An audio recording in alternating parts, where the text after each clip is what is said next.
Fly ash bricks বা ছাই, এদিকে বালি, পলিচুন ইত্যাদি র মেটেরিয়ালস এবং জল, সিমেন্ট এইগুলো নিয়ে কিন্তু একদম দেখুন এই মিক্সারের মধ্যে ঢেলে দেওয়া হচ্ছে। তারপর সেই মিক্সিংয়ে খুব ভালোভাবে এখানে কিন্তু মিক্সিং হয়ে যাচ্ছে। দেখুন সব র মেটেরিয়ালস গুলো রেশিও মেপে কিন্তু প্রথমে এই মিক্সার জারের মধ্যে দেওয়া হচ্ছে। এখানে খুব ভালো করে অনেকক্ষণ ধরে কিন্তু মিক্সিং হচ্ছে। এবার দেখুন এই যে জাস্ট হপারটা খুলে দিল, মিক্সিং হওয়ার পর এইবার এইখান থেকে কিন্তু মিক্সিং যে র মেটেরিয়ালস গুলো এবার আস্তে আস্তে বেরিয়ে আসছে। আস্তে আস্তে দেখুন এবার উপরে উঠে যাচ্ছে। এই মিক্সিং র মেটেরিয়ালস গুলো উপরে উঠতে উঠতে উঠতে উঠতে মেইন যে মেশিনটা আছে সেই মেশিনের হপারে চলে যাচ্ছে।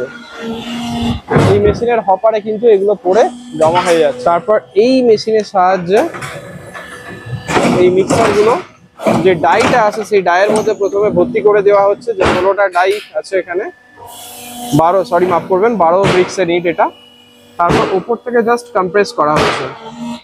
পিএলসি মেশিন পাশে, পিএলসি মেশিনে দাদা অপারেট করছেন গিয়ার ফাংশনের, মানে একসাথে 3 3 6 6 12টা, একটা স্ট্রোকে 12টা করে ইট তৈরি হয়ে যাচ্ছে।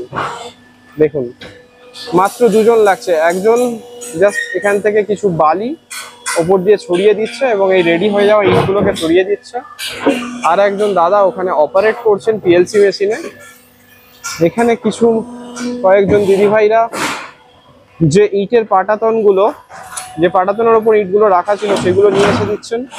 ওদিকে 4-5 জন র মেটেরিয়াল, 10 থেকে 12 জন লেবার কিন্তু এখানে টোটাল কাজ করছে। এবং সব থেকে মজার বিষয় হচ্ছে দেখুন, আপনারা এখানে দাঁড়িয়েই দেখুন 1 মিনিটের মধ্যে 3টে থেকে 4টে স্ট্রোক তৈরি হচ্ছে।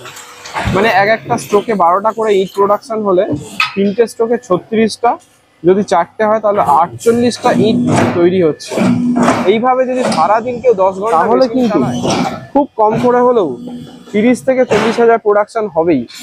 এই প্রোডাকশনগুলো করে নেওয়ার পর এগুলোকে প্রকিওর করার জন্য বা রোদে এগুলোকে এরকমভাবে ইটগুলো রেডি হয়ে যাওয়ার পর লাইন দিয়ে শুকিয়ে নেওয়া হচ্ছে।